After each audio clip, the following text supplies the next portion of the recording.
Halo teman-teman semua, selamat datang di Teacher Talk.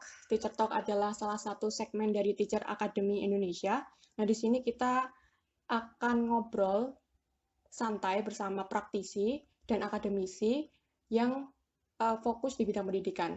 Nah, untuk Teacher Talk episode pertama ini, kita bakal bahas tentang isu pendidikan di daerah terpencil, tentang realitanya dan tantangannya, serta strategi mengajarnya dengan fasilitas yang minim itu seperti apa. Nah, di sini dengan saya Parmanita Hisupsorini dan Kak Zulyamin Kimo. Halo Kak Zulyamin Kimo. Halo, Halo Kak Zulyamin Kimo. Ini sekarang ada di Papua ya Kak Zul? iya sekarang saya lagi tugas di Papua Barat Raja Ampat. Nah, Kak Zulyamin Kimo ini adalah salah satu alumni pengajar muda angkatan 16 tahun 2019 kemarin ya Kak, baru kelar ya Kak? Iya, 2019 baru purna tugas.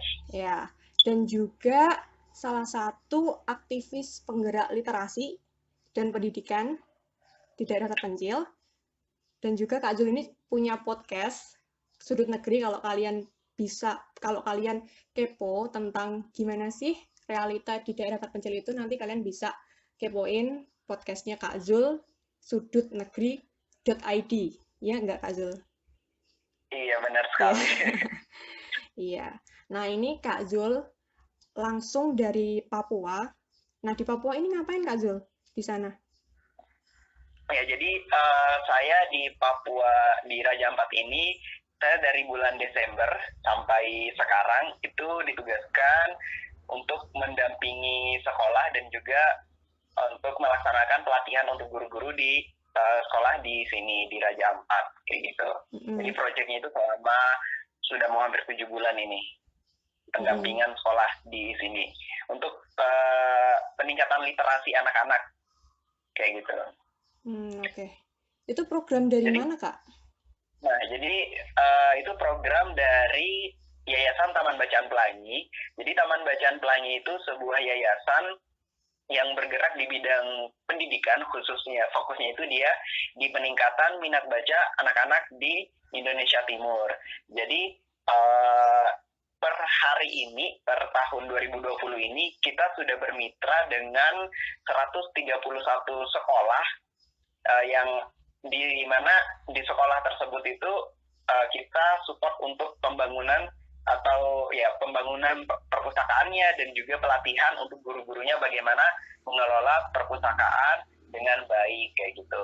Nah, selain itu juga kita bekerja sama dengan komunitas-komunitas di daerah ya, utamanya komunitas literasi ya kayak gitu, komunitas-komunitas kayak taman baca masyarakat, taman atau komunitas literasi di daerah itu kita bekerja sama untuk bagaimana kiat-kiat meningkatkanlah minat baca anak-anak di daerah khususnya di Indonesia Timur.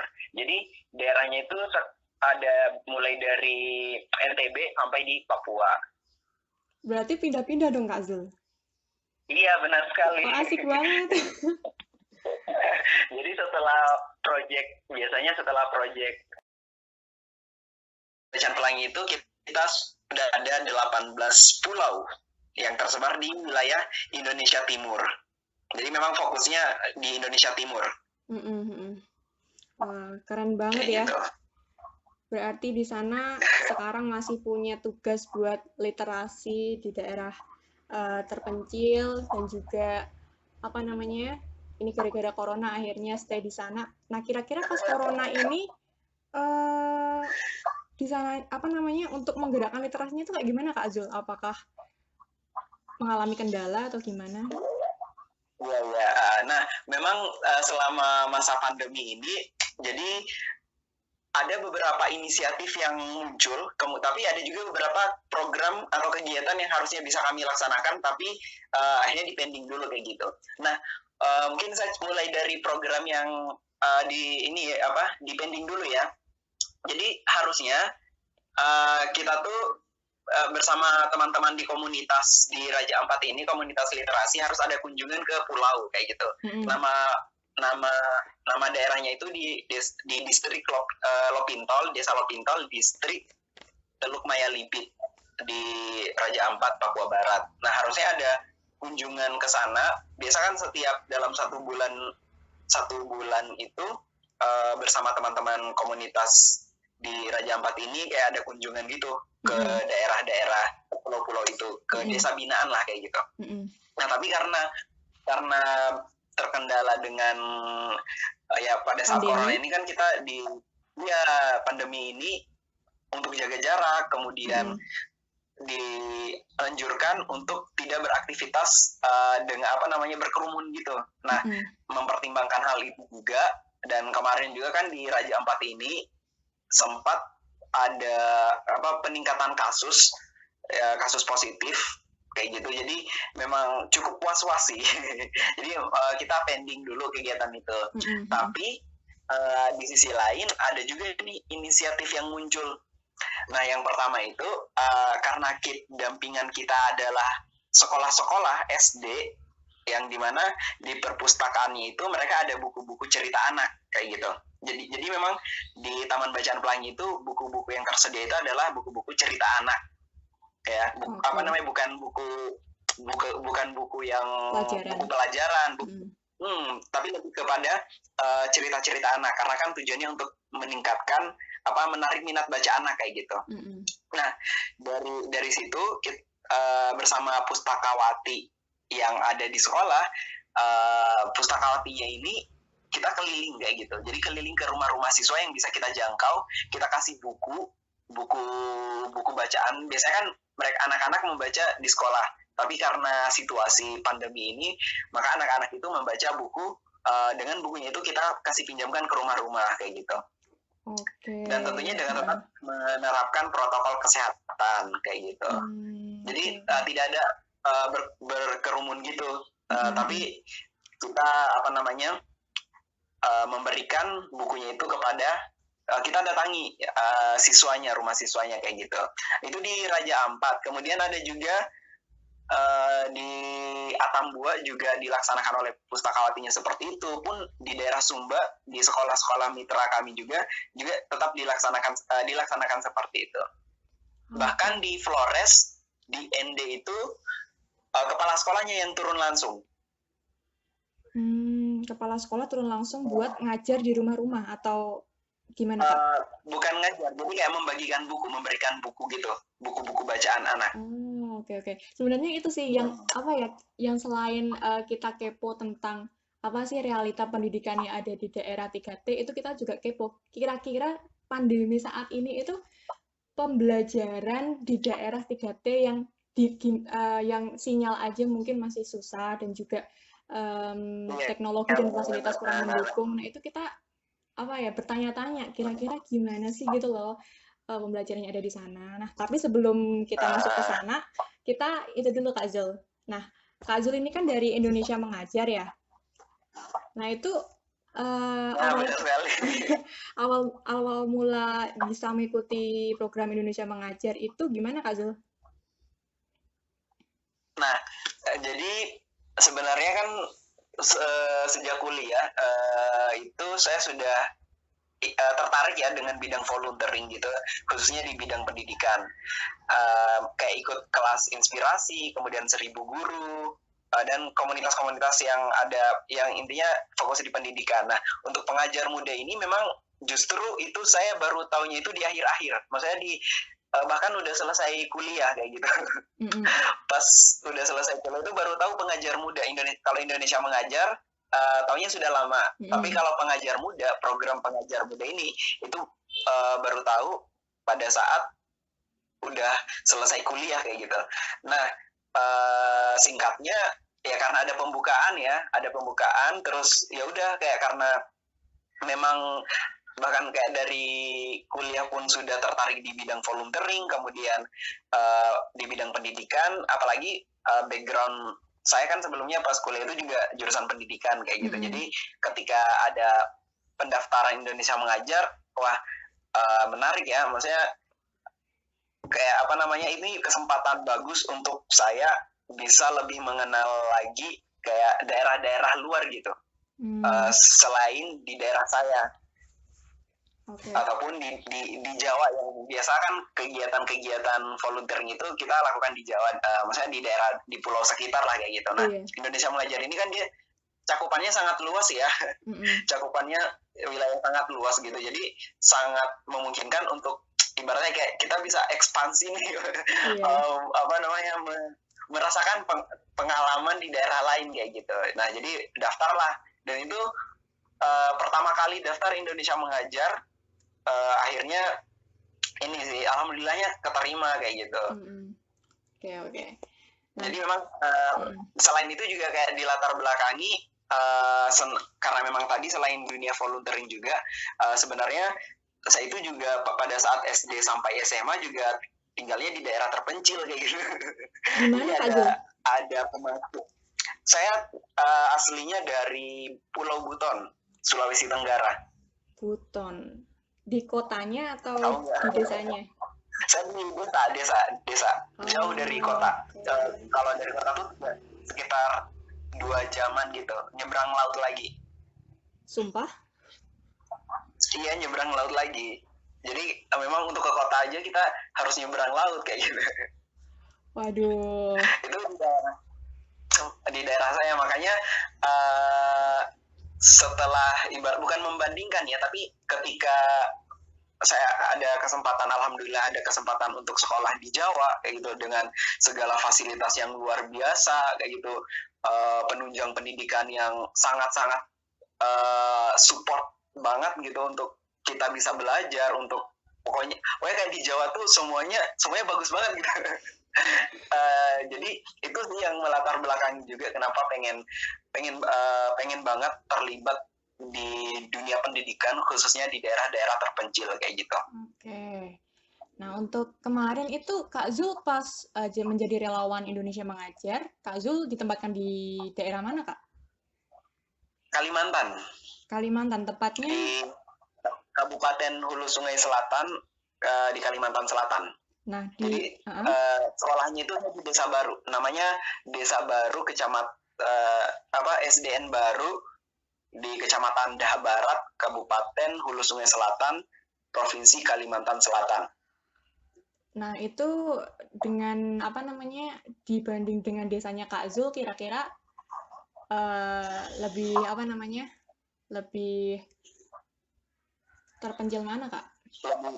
Lebih sebenarnya kalau dari akses ke kota, jadi akses ke kota itu lebih terpencilan saya sih sebenarnya, maksudnya di desa saya, maksudnya di kampung asal saya itu lebih, karena kita harus nyebrang dulu gitu, nyebrang laut dulu. Cuman kalau melihat dari, walaupun desa saya itu jauh dari kota, jauh dari kota, tetapi sudah cukup maju sih, maksudnya dengan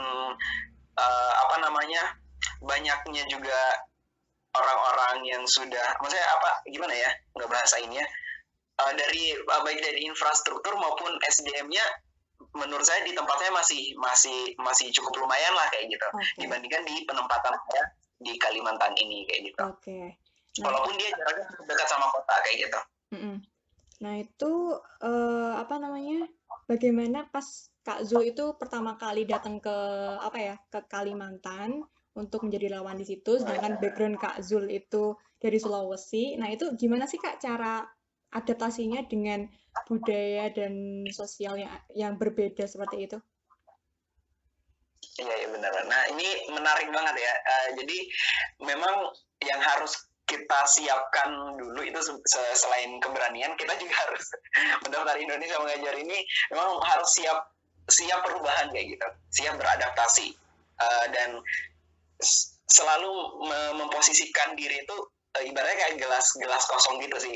Kita datang ke sana itu bukan sebagai heroin gitu atau penolong gitu, bukan, tapi kita ke sana juga untuk belajar. Nah, maka dasar itu yang saya gunakan ketika pertama kali nyampe di desa penempatan, yang mana itu sangat jauh berbeda dengan kebiasaan atau dengan tradisi yang ada di daerah saya, baik itu cara komunikasinya, bahasanya, kemudian makanannya, apalagi pun alamnya sangat jauh berbeda. Nah, di penempatan saya itu, jadi di Kabupaten Hulu Sungai Selatan itu ada dua suku ya, dua suku besar, yaitu ada suku Dayak yang mereka itu tinggalnya di daerah pegunungan, sama suku Banjar yang mereka itu tinggalnya di daerah rawa. Nah, di satu penempatan itu kan kami bertujuh ya, ada 7 orang pengajar muda. Jadi dibagi, ada yang tinggal di daerah rawa, ada juga yang tinggal di daerah gunung. Nah, saya itu kebagian di daerah rawa. Itu yang mayoritas suku Banjar, dan bahasa yang digunakan sehari-hari itu adalah bahasa Banjar. Nah, mau tidak mau, karena saya kan nggak ada basic, bahkan di Kalimantan ini adalah pertama kali ya, jadi mau tidak mau untuk bisa beradaptasi itu ya harus belajar bahasanya yang pertama, karena itu yang menjadi kendala ketika pertama tuh. Banyak bingungnya, ini mereka ngomong apa ya. Selain bahasanya yang cukup membingungkan, juga logatnya itu sangat pengucapannya itu sangat cepat. Jadi bahkan untuk pelan saja itu masih perlu diolah, apalagi cepat kayak gitu. Jadi yang pertama itu memang kayak belajar bahasa. Saya belajar bahasanya dulu. Jadi ketika pertama itu langsung tanya-tanya kayak gitu. Ini bahasa ininya apa? Tapi syukurnya di masyarakat Banjar itu juga ada beberapa yang bahasanya itu sama dengan bahasa Jawa. Seperti apa, Kak, contohnya? Jadi misalnya contohnya air itu banyu. Kan di Jawa juga banyu. Iya. Nah, terus ada juga merah itu habang. Di sana juga merah habang. Habang gitu. Tapi kan pakai logat Jawa ya. Gitu. Itu yang pertama, adaptasi bahasa. Nah, yang kemudian yang kedua adalah adaptasi dari lingkungan. Nah, di lingkungan penempatan saya ini kan daerah sungai. Kita tempat tinggalnya itu di bantaran sungai gitu, jadi mengikuti aliran sungai, jadi memanjang desanya tuh, memanjang. Kemudian karena tinggal di daerah sungai, otomatis kebiasaan masyarakat pun bergantung pada sungai itu. Nah, di tempat saya itu tidak ada kayak pam gitu, sumber air bersih. Jadi apa-apa tuh dari sungai gitu. Baik itu mau mencuci, mau mandi, kemudian bahkan kayak buang air besar aja tuh mereka di sungai gitu. Jadi satu gitu. Dan air yang dikonsumsi pun itu juga dari sungai kayak gitu. Nah, cara adaptasi saya bulan pertama itu, jadi kayak saya masih pakai salah satu sabun konsentrat gitu, untuk yang biasa kita celupkan atau kita ini kan di air. Jadi biasanya kan buat mandi dan lain sebagainya. Itu awal-awal memang kayak masih sedikit kayak aduh ini bisa nggak ya kayak gitu, masih ragu gitu nggak sih. Masih agak ragu gitu. Jadi masih pakai salah satu sabun konsentrat untuk dituangkan ke dalam air, untuk kayak air yang ditampung gitu. Jadi ada bak-bak gitu buat menampung air, terus kita tuangkan konsentratnya itu kayak gitu. Untuk menjernihkan. Itu buat keperluan mandi. Iya, entah untuk menjernihkan atau membunuh dari bakteri-bakteri kayak gitu. Itu berlangsung sekitar bulan pertama sampai kedua. Pas ketiga itu udah terbiasa, udah kayak biasa sih, udah kayak warga juga kayak gitu. Udah nggak pakai konsentrat gitu. Tapi tetap sehat kan, Kak Jul? Alhamdulillah. Pernah sakit nggak, Kak Jul, di sana? Karena daerah rawa, jadi di sana tuh banyak nyamuk banget. Gila. Jadi bulan pertama tuh saya langsung korengan. Oh iya. Kayak gatal-gatal gitu ya, ya, jadi bukan cuma gatal, bahkan kudisan gitu. iya. Tapi nggak jauh dari puskesmas itu kan nggak terlalu jauh kan Kak? Atau apa namanya butuh Ya waktu? ke puskesmas itu sekitar 15 menit lah. Cuman jalan ke desa, puskesmas itu jadi dia ada di kecamatan. Nah, cuman jalan ke kecamatannya itu yang agak sulit kayak gitu. Jadi ya, tapi aman-aman aja sih Alhamdulillah. jaraknya. Kan biasanya kalau Aman-aman aja jaraknya. aku pernah nonton film dokumenter itu tentang daerah 3T. Jadi ada yang sakit terus mau di apa namanya menyembuhkan atau perawatan ke dokter itu sampai naik apa namanya pesawat kayak gitu kan. Nggak sampai kayak gitu ya Kak Jul ya? Oh iya, itu di beberapa daerah memang kayak di Papua gitu, karena memang di sana beberapa penempatan teman-teman saya juga, teman-teman angkatan sebelumnya juga kayak gitu. Mereka harus pakai pesawat bahkan untuk hal urgent ya kayak gitu. Karena akses daerahnya memang cukup jauh kayak gitu. Tapi kalau untuk kami di Kalimantan ini, untuk akses itu masih sangat mudah sih. Maksudnya tidak terlalu menjadi kendala kayak gitu. Oke. Tentang sekolahnya nih Kak Zul, kira-kira kalau misalnya aku pernah baca artikel daerah 3T itu identik dengan mungkin fasilitas yang masih kurang, infrastruktur yang mungkin apa namanya kurang bagus kayak gitu. Nah, kira-kira kondisi sekolah yang ada di sana itu dari fasilitasnya itu gimana Kak Zul? Nah, untuk kondisi daerah penempatan saya, jadi karena di Gunung Semerawah, jadi kalau yang di gunung itu mereka bangunannya itu ibaratnya nggak masalah ya, karena tanahnya ada gitu. Jadi mereka bisa mendirikan lahan apa namanya sekolah bangunan yang kokoh di situ. Nah, kalau untuk di tempat saya karena daerah rawa berair, jadi tanah itu hanya jalan dan itu pun adalah timbunan. Jadi semua rumah, semua sekolah itu rumah panggung semua kayak gitu. Otomatis itu jadi masih kalau di sekolah saya itu masih ada ruangannya memang masih lengkap. Jadi ada 6 lokal sesuai dengan jumlah siswa, dengan jumlah kelas siswa 6 kelas. Tetapi untuk bangunannya itu jadi 3 kelas itu ada di mereka posisinya lebih rendah dibandingkan 3 kelas lainnya. Nah, kalau musim hujan itu sekolahnya itu akan kebanjiran gitu. Jadi terendam. Terus libur dan ya, itu libur. Nah, kalau biasanya kan kalau kayak di banjir di Jakarta itu kan beberapa hari langsung surut ya. Nah, kalau di daerah penempatan saya itu enggak, karena daerah rawa, otomatis ketika dia lagi musim hujan itu naiknya kan dia pelan-pelan, kayak perlu berbulan-bulan untuk bisa sampai mencapai permukaan, bisa mencapai ketinggian maksimal gitu. Nah, untuk turun pun itu juga perlu berbulan-bulan kayak gitu. Perlu waktu yang lama. Makanya ketika banjir, biasanya tuh di bulan-bulan Maret gituan, puncak-puncaknya Maret April kalau nggak salah. Nah, biasanya itu untuk turunnya itu butuh 1 bulan kayak gitu, 1 bulan, 2 bulan gitu, tergantung panjangnya atau intensitas hujan pada saat di situ. Jadi kalau udah banjir, siswa kelas 1 itu diliburkan karena pertimbangannya adalah keselamatan. Berarti untuk kelas 2 sampai kelas 6 tetap masuk? Tetap masuk.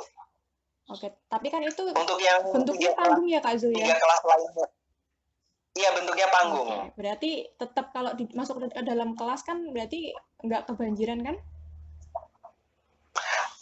Nah, untuk yang kelas yang atas ini karena bangunannya sudah sudah ditinggikan, jadi kelas 4, 5, 6 itu mereka aman-aman saja. Tapi untuk yang 1, 2, 3 karena posisinya lebih rendah, otomatis itu yang agak rawan kayak gitu.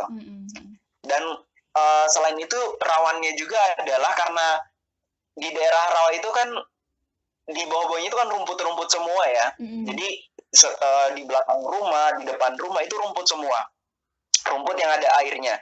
Dan yang sering terjadi adalah karena di bangunan sekolahnya itu bagian belakang sering terendam air, otomatis kayunya kan sering lapuk. Dan terakhir pun pada saat hari ini itu belum direhab kayak gitu. Jadi dinding-dinding belakang sekolah itu udah rapuh, kemudian udah bolong-bolong kayak gitu. Dan itu sering sekali ular masuk ke dalam kelas. Waduh, ngeri banget, Kak. Terus gimana tuh? Iya, jadi ular rawa kayak gitu sering masuk ke dalam kelas. Soalnya kan di belakang itu udah hutan semua, bukan hutan sih, maksudnya udah rawa kayak gitu. Oke. Jadi seperti itu lah. Tapi anak-anak sih kayak kata mereka kayak udah biasa sih, karena ya mereka udah terbiasa dengan kondisi seperti itu tiap hari, maksudnya tiap tahun itu pasti kayak mereka akan mengalami itu gitu ketika sudah namanya itu musim banyu pasang kayak gitu. Jadi air naik, maksudnya air naik itu pasti beberapa kali akan ketemu ular. Bahkan saya sendiri itu sering banget ketemu ular, dan itu pada saat di sekolah, di kamar mandi bahkan kayak tiba-tiba tapi ularnya belum ini sih, nggak besar sih waktu itu, jadi tapi cukup kaget juga. Tapi akhirnya lama-lama kayak udah terbiasa aja gitu ya Kak Zulia. Iya, memang sih, memang biasa impresi awal-awal tuh kita kadang kayak aduh kok gini ya, tapi lama-lama ini kok kita akan terbiasa kayak gitu. Nah, untuk gurunya cukup nggak sih Kak Zul? Maksudnya kayak nggak sampai kekurangan guru gitu kan di daerah? Oh, ya. Kalau di kabupatenku sendiri guru itu cukup, ibaratnya terbilang cukup, cuman karena akses untuk ke sekolah, jadi kebanyakan penempatan dari 7 desa yang kami ditempatkan ini itu rata-rata tidak ada guru yang tinggalnya atau berafiliasi atau rumahnya di desa tersebut. Jadi kebanyakan dari kecamatan lain atau dari kabupaten lain kayak gitu. Dan kalau sudah musim hujan, nah karena daerah rawa itu kan dia nggak ada pohon tinggi gitu untuk pemecah angin kan. Yeah. Nah otomatis kalau udah musim hujan berangin, itu guru-guru nggak ada yang datang, jarang datang kayak gitu. Karena selain resikonya nyawa ya kayak gitu. Soalnya kalau udah hujan itu sama sekali anginnya kencang banget, bahkan jarak pandang pun itu terhalang kayak gitu.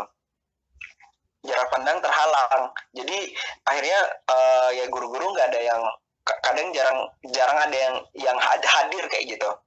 Makanya sering sekali makanya nggak jarang saya itu kadang ngajar dalam satu hari itu ngajar semua kelas gitu. Ya tinggal giliran aja tuh mana yang udah rewel duluan di depan kelas, ya udah aku masukin dulu kayak gitu. Pernah dalam satu momen ngajar berapa kelas Kak? Misal 6 kelas. 6 kelas langsung sekaligus? Langsung, cuman beda-beda kelas karena ruangan kami tuh nggak bisa digabung kayak gitu. Nah, susah untuk digabung. Jadi harus masing-masing kelas, karena kalau digabung dengan jumlah satu guru, maksudnya saya sendiri, itu sulit di penanganannya. Apalagi kalau anak-anak udah kumpul sama-sama, aduh itu kalau nggak ada yang nangis itu tumben kayak gitu. Namanya anak sekolah dasar ya Kak ya. Bener. Jadi kalau udah balik ke papan tulis itu pasti kayak ribut kayak gitu, ganggu teman. Itu ada aja tingkah lakunya. Makanya itu saya sangat jarang sekali menggabungkan untuk semua kelas. Paling yang digabungkan itu ketika memang kelas-kelas yang ibaratnya sudah bisa ditangani lah kayak gitu, yang ini kelas cukup patuh, misalnya kayak kelas 4 ya. Kelas 4 itu mereka ibaratnya kayak cukup bisa diajak kerja sama lah dibandingkan dengan kelas 6 kayak gitu. Pas ya waktu saya mengajar di sana ya, kayak gitu, pengalaman saya kayak gitu. Jadi ya udah, pun kayak mengetahui kayak kelas 5 sama 6 ini mereka kayak sering cekcok gitu sih. Jadi saya nggak pernah gabungin mereka. Oke. Nah, itu juga jadi pertanyaan juga sih Kak Zul, soalnya kan kita sering mendengar nih, yang namanya apa ya, di daerah 3T itu kekurangan guru. Nah, pada akhirnya dengan adanya kekurangan guru ini, mereka mau nggak mau itu kayak merangkap kelas gitu. Nah, ini ternyata Kak Zul juga Benar-benar. apa namanya kemarin mengalami kejadian yang sama, bahkan sampai 6 kelas ya Kak? Sampai 6 kelas. Tapi kan itu ketika situasi tertentu, misalnya kayak musim hujan tadi yang memang sama-sama kita sudah pahami karena kondisi alamnya tidak memungkinkan untuk guru turun, kayak gitu.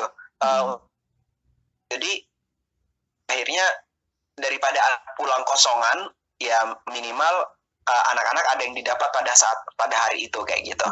Jadi ya udah akhirnya dijalani aja kayak gitu. Tapi nggak sampai keteteran Gitu kan sih. Kak untuk pegang 6 kelas itu? Atau ada Keteteran tipsnya? pasti ya. Tipsnya nggak? Punya tipsnya nggak? Kalau keteteran itu pasti ya, tapi bahkan kayak contohnya ya, misalnya lagi masuk di kelas 5 misalnya. Misalnya saya duluan masuk ke kelas 1, saya berikan untuk menulis misalnya kayak gitu, ditulis di papan lah kayak gitu. Setelah itu masuk lagi kelas lain. Nah, anak-anak itu susah banget untuk kayak mereka untuk menunggu gitu. Pasti kalau udah selesai mereka harus menemui saya kayak gitu. Oke. Jadi harus mereka cari di kelas lain. Nah, itu salah satu yang cukup kendala juga sih ketika memang harus menangani kelas rangkap, maksudnya kelas yang dengan kondisi yang kita itu sangat sulit untuk dirangkap kayak gitu karena jumlah siswanya cukup banyak sih. Nah, berbeda halnya dengan di beberapa penempatan teman saya, itu mereka kadang jumlahnya itu ada 30 untuk 6 kelas kayak gitu. Ada sekitar 30-an, 50-an yang mana itu lebih mudah untuk dari jumlah ya, maksudnya untuk ibaratnya lebih visible untuk menerapkan kelas rangkap dengan jumlah yang cukup ini ya. Kayak gitu. Oke. Nah, apa namanya? Untuk di daerah 3T kan biasanya kan fasilitas kan minim ya Kak. Nggak mungkin, kalau di sana kan nggak mungkin ada LCD. Nah, itu kira-kira media belajar apa sih yang sering Kak Zul gunakan di ketika mengajar di daerah 3T? Iya, nah memang untuk di sekolah saya itu kayak LCD itu belum ada memang ya. Kemudian apa namanya? Jadi biasanya kalau yang dari pengalaman saya sendiri itu yang pertama biasa saya pakai pembelajarannya itu dengan menggunakan kertas-kertas kayak gitu medianya ya. Jadi untuk kelas 1 saya semester 1 itu megang kelas 1. Megang kelas 1, wali kelas 1 kayak gitu.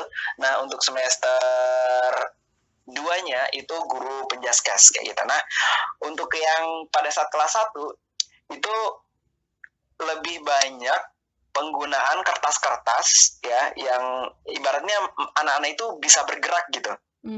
Dengan entah melipat-lipat kayak gitu. Jadi selain apa namanya anak-anak yang belajarnya dengan motorik ataupun ya maksudnya dengan kinestetik ya, dengan kinestetik juga mereka terfasilitasi dengan media belajar itu.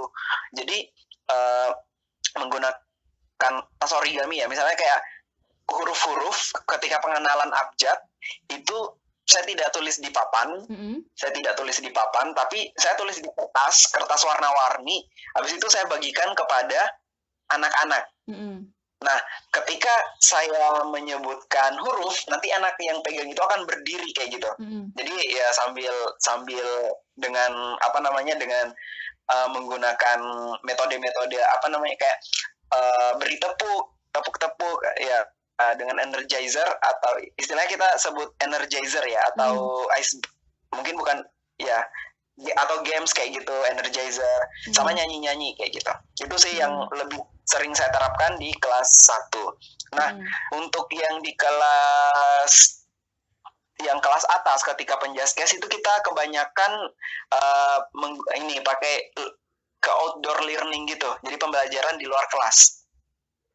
Seperti apa? Jadi karena lapangan, jadi untungnya lapangan kami itu di sekolah kami itu juga ada lapangan ya. Lapangannya itu lapangan dari kayu kayak gitu. Nah itu kan untuk beberapa olahraga tertentu itu cukup bisa membantu, tapi juga untuk beberapa olahraga yang lainnya itu terkendala. Misalnya kayak lari ya, itu kan kita nggak bisa lari di kayu kayak gitu ya, karena beberapa kejadian itu apa sih namanya, kesusupan ya. Oh iya, kesusupan kayak, itu kemasukan kayu kecil. Kemasukan kayu, kayak gitu. Itu sering banget. Jadi ketika pelajaran olahraga itu kita kayak jalan santai ke luar desa. Jadi jalan salah satu tanah itu yang ada di desa penempatan saya itu ya jalan desa itu. Jadi selainnya itu udah pinggir-pinggir itu udah rawa. Makanya di sana tuh lahan itu sangat kurang. Nah, jadi kita jadikan apa namanya, jalan itu sebagai yang pertama kadang arena untuk lari kayak gitu. Arena untuk lari, kemudian untuk lompat, pokoknya olahraga lompat-lompatan kayak gitu. Jadi alternatifnya kita pakai itu, walaupun itu sebenarnya kayak jauh banget dari standar yang harus menggunakan matras dan lain sebagainya ya. Oke. Nah, untuk siswa kita tetap kita tetap ini sih, menyesuaikan dengan keadaan alam sama ini berbahaya nggak kayak gitu. Jadi pertimbangannya itu sih, lebih ke safety juga. Kita pertimbangannya ke safety sama ini apa namanya, tujuan dari proses pembelajarannya itu bisa tercapai nggak dengan alternatif ini kayak gitu. Itu sih. Oke, jadi tetap memperhatikan keadaan lingkungannya juga gitu ya Kak ya? Iya, jangan sampai walaupun itu alternatif tapi membahayakan bagi siswanya sendiri. Nah itu juga saya tidak melakukan kayak gitu. Oke, berarti Kak Zul di sana waktu semester 1 itu mengajar menjadi guru kelas, tapi untuk semester 2 Kak Zul mengajar penjaskes. Dan seringnya juga jadi ngajar kelas-kelas lain sih kayak gitu. Jadi kalau udah nggak ada gurunya pasti kayak harus masuk. Jadi kayak bisa dibilang ngajar semua pelajaran sih. Oke. Nah, apa namanya, di sana itu ada nggak sih Kak hal yang mungkin paling membuat Kak Zul itu merasa tidak enak gitu selama mengajar di daerah 3T di sana? Maksudnya kok kayak kurang nyaman mengajar gitu ya? Kurang kalau kurang nyaman kayaknya nggak, sejauh setahun kemarin itu kayaknya enjoy aja sih. Tetap enjoy. Paling ini kayak tetap enjoy sih. Lebih banyak enjoynya memang, Cuman kayak ada keresahan gitu ya ketika apa namanya, guru-guru yang sebenarnya kayak di situasi-situasi tertentu itu mereka bisa datang kayak gitu, cuman kadang mereka nggak datang kayak gitu. Nah hal-hal yang kayak gitu yang juga cukup membuat saya ini apa, kayak kok begini, maksudnya kasihan anak-anak kayak gitu ya. Walaupun sebenarnya ada hal yang bisa dipahami ya, misalnya ada juga hal yang nggak bisa dipahami kayak gitu ya, gitu sih. Cuman itu aja sih. Tapi kalau ke anak-anak nggak ada gitu. Tapi kalau ke guru, sesama guru pasti ada. Apalagi kalau misalnya udah mengabaikan anak-anak kayak gitu.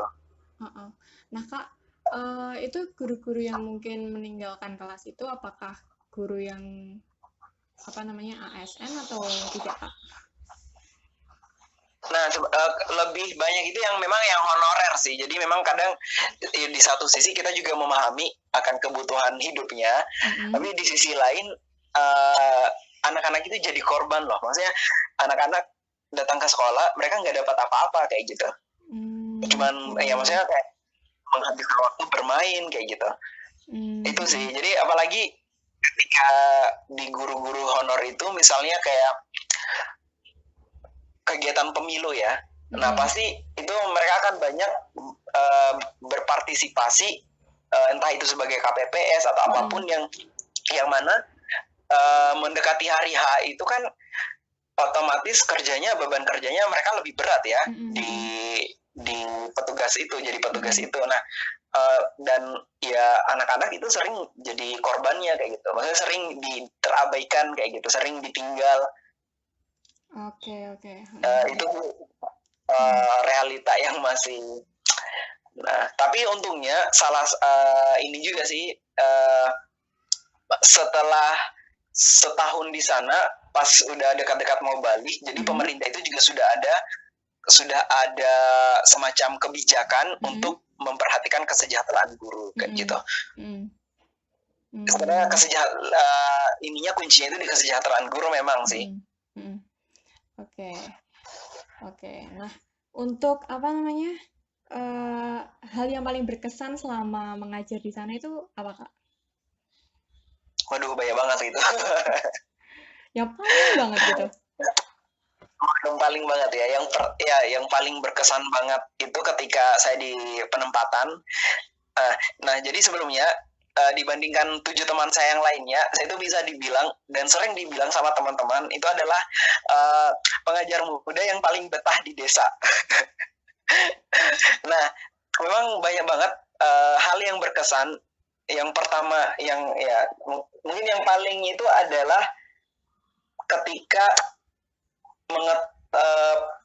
ketika masyarakat, anak-anak dan juga guru-guru di sana bisa menerima saya dengan apa adanya kayak gitu. Dan dengan penerimaan itu kayak kebaikan kecil lainnya itu ya maksudnya dengan penerimaan itu juga membuat kebaikan kecil lainnya juga ikut mereka lakukan kayak gitu. Misalnya jadi sebelum saya kan pengajar muda ketiga ya, pengajar muda ketiga di desa itu. Dua sebelumnya itu adalah perempuan. Dua sebelumnya itu adalah perempuan yang mana anak-anak kemudian masyarakat itu sudah terbiasa dengan bagaimana pola keibuan ya ibu guru kan. Jadi bagaimana pola keibuan pengajar muda ini mereka atau pendekatan mereka ini kepada anak-anak itu kayak sudah sangat melekat gitu. Jadi kayak sudah nyaman sama guru perempuan.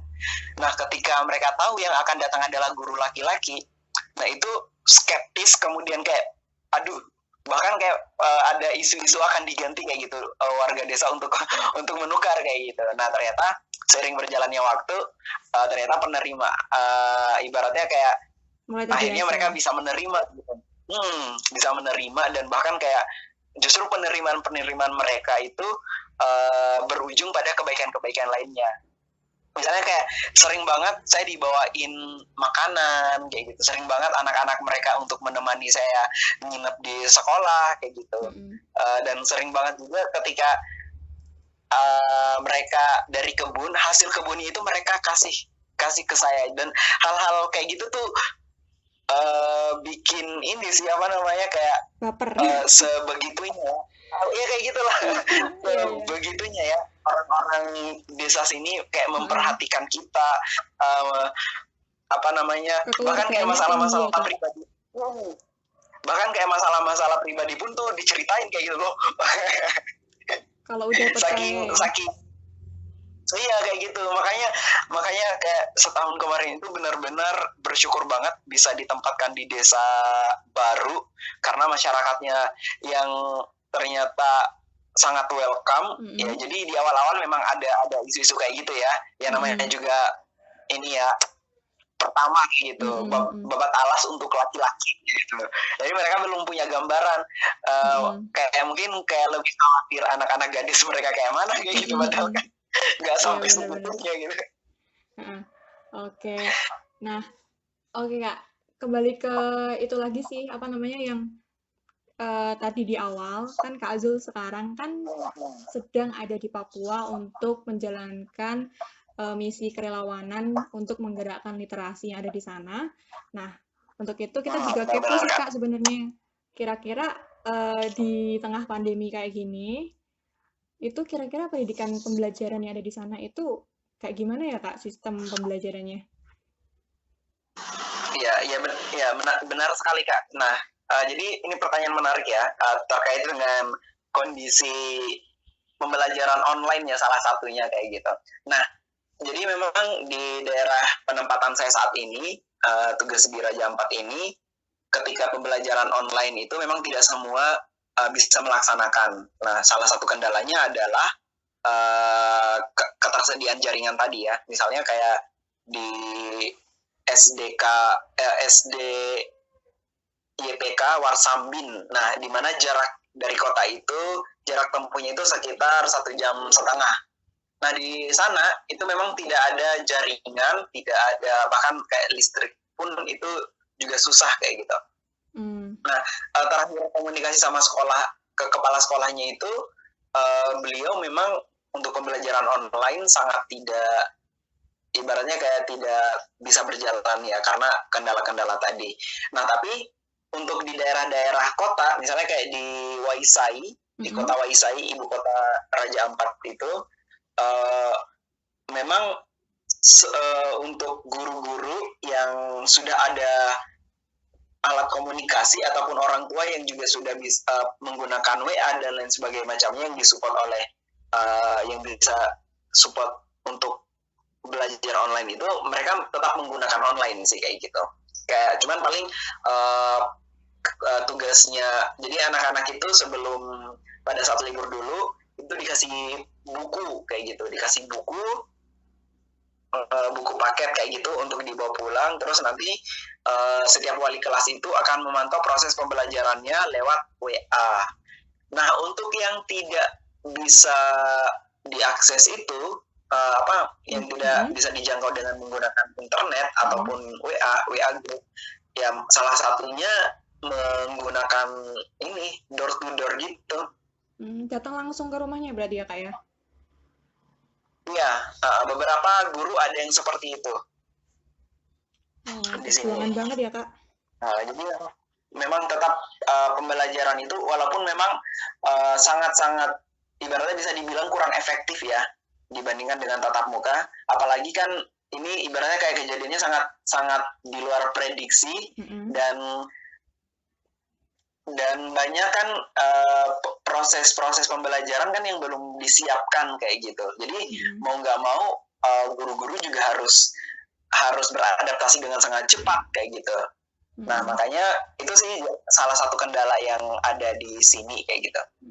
Dan bahkan kayak di kampung-kampung lainnya pun itu yang tidak bisa akses dengan jaringan itu juga nggak ada pembelajaran sama sekali kayak gitu. Nggak ada pembelajaran sama sekali dari Maret kemarin nggak? Nggak ada pembelajaran. Kenapa? Tidak ada pembelajaran sama sekali dari Maret kemarin sampai sekarang. Iya. Jadi untuk apalagi misalnya kayak yang guru-gurunya kan misalnya kayak di pulau-pulau ya, di pulau-pulau itu kebanyakan bukan kebanyakan ya, beberapa gurunya itu dari kota kayak gitu. Nah, untuk ke sana tuh juga terkendala kayak gitu. Nah, sehingga itu juga yang menjadi penyebab kenapa beberapa ibaratnya kayak bahkan bisa dibilang lebih banyak liburnya kayak gitu dibandingkan porsi. Itu sih realita yang benar-benar ada untuk pembelajaran online ini. Memang belum ada sejauh ini yang online ini sih sebenarnya salah satu solusinya, tetapi memang belum bisa menjangkau semua lapisan kayak gitu. Dan juga apalagi misalnya orang bahkan yang di daerah bersinyal pun tidak semua orang tua bisa menggunakan handphone Android kayak gitu. Benar banget Kak. Di Jawa juga sama. Walaupun katanya Jawa fasilitas sangat terpenuhi, tapi di sini juga nggak semua orang tua bisa menggunakan teknologi gitu, apalagi yang masih di desa.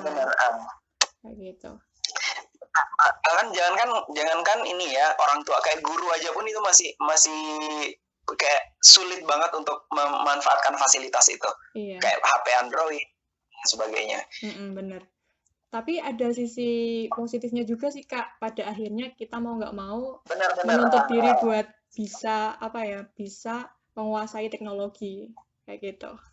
Iya benar, iya benar banget, dan itu sangat ibaratnya kayak sangat membuka mata guru-guru yang saat ini, apalagi biasanya kan kalau guru-guru tuh ketika dihadapkan pada teknologi itu kayak maksudnya guru-guru yang sudah ini ya, sudah banyak pengalamannya lah ya, maksudnya yang sudah tua-tua gitu ya. Jadi kadang ketika dihadapkan pada situasi untuk belajar teknologi itu kayak sangat susah banget mereka untuk beradaptasi dengan itu. Dan kayak sebenarnya kalau masalah kemauan itu mereka tinggi banget untuk belajarnya, cuman memang harus didampingi secara ekstra kayak gitu.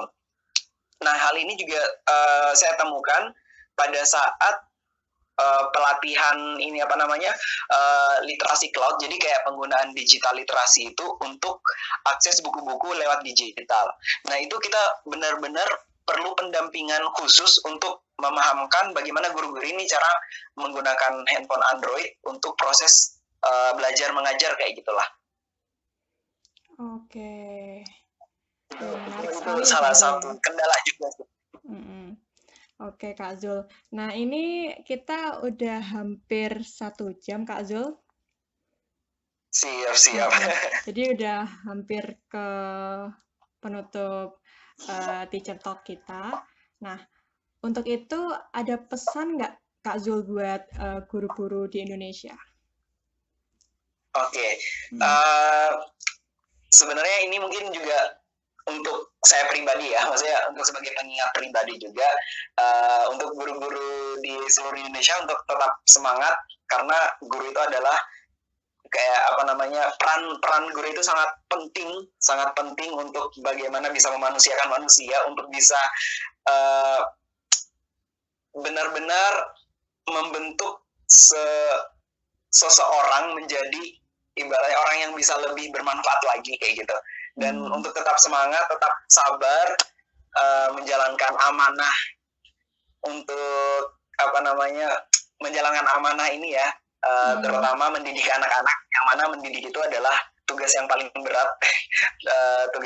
berat, dan juga tetap semangat untuk belajar hal-hal barunya, tetap dijaga, jangan karena alasan usia lantas kita menjadi tidak membatasi diri, dan juga jangan karena masing-masing sudah ada yang punya tugas, oh iya ini tugasnya operator udah ada, maka yang kita seolah-olah tidak mau belajar lagi. Jangan sampai kayak gitu. Kita tetap harus belajar, apalagi di situasi pandemi ini banyak hal baru yang kita dituntut untuk benar-benar bisa benar-benar harus belajar dan adaptatif dengan perubahan yang bisa dibilang sangat cepat ini. Jadi untuk guru-guru di seluruh Indonesia, tetap semangat, doa saya menyertai kalian, perjuangan kalian luar biasa, dan sama-sama kita bergerak untuk pendidikan di Indonesia lebih baik lagi. Kayak gitu, Kak. Oke. Thank you banget ya Kak Zul ya. Oke, jadi kesimpulannya pada hari ini kita ngobrol bareng Kak Zul bahwa kita sebagai guru itu juga jangan sampai kita berhenti belajar. Karena untuk sebagai guru kan kita sebagai contoh juga untuk anak-anak, jadi alangkah lebih baiknya kita selalu memberi diri kita ilmu untuk nantinya kita berikan ilmu untuk siswa-siswa kita.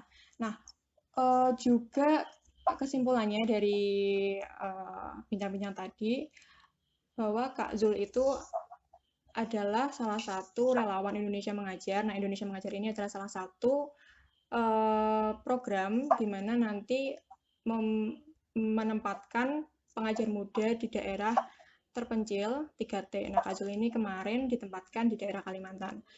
Nah, untuk tantangannya ini tergantung dari masing-masing daerahnya, karena Kak Zul ada di daerah Rawa, jadi tantangannya kemarin itu terkendala banjir. Nah, untuk kendala banjir tersebut pada akhirnya membuat pembelajaran yang harusnya bisa setiap hari, tapi libur ya Kak Zul ya. Nah, untuk strategi mengajar atau media belajar juga ditentukan oleh kondisi lingkungan. Nah, untuk kondisi lingkungan itu jika kondisi lingkungannya itu tidak mendukung, kita tetap harus menyesuaikan kondisi lingkungan tersebut supaya tetap memperhatikan keselamatan, karena keselamatan itu adalah yang utama, seperti itu. Oke, itu aja ya Kak Zul ya, kesimpulannya. Terima kasih Kak Zul untuk waktunya. Terima kasih banyak juga sudah diajak bincang-bincang di Teacher Academy. Luar biasa. Semangat ya kakak-kakak untuk menggaungkan semangat perjuangan pendidikan ya di Indonesia. Luar biasa. Kak Zul juga ya untuk selalu tepuk tangan dari kita yang tepuk tangan untuk Kak Zul karena udah memiliki pengalaman yang sangat banyak di daerah terpencil. Oke Kak Zul, sampai jumpa di lain kesempatan ya Kak Zul ya. Siap. Salam buat semua tim. Sehat-sehat semua. Assalamualaikum. Waalaikumsalam.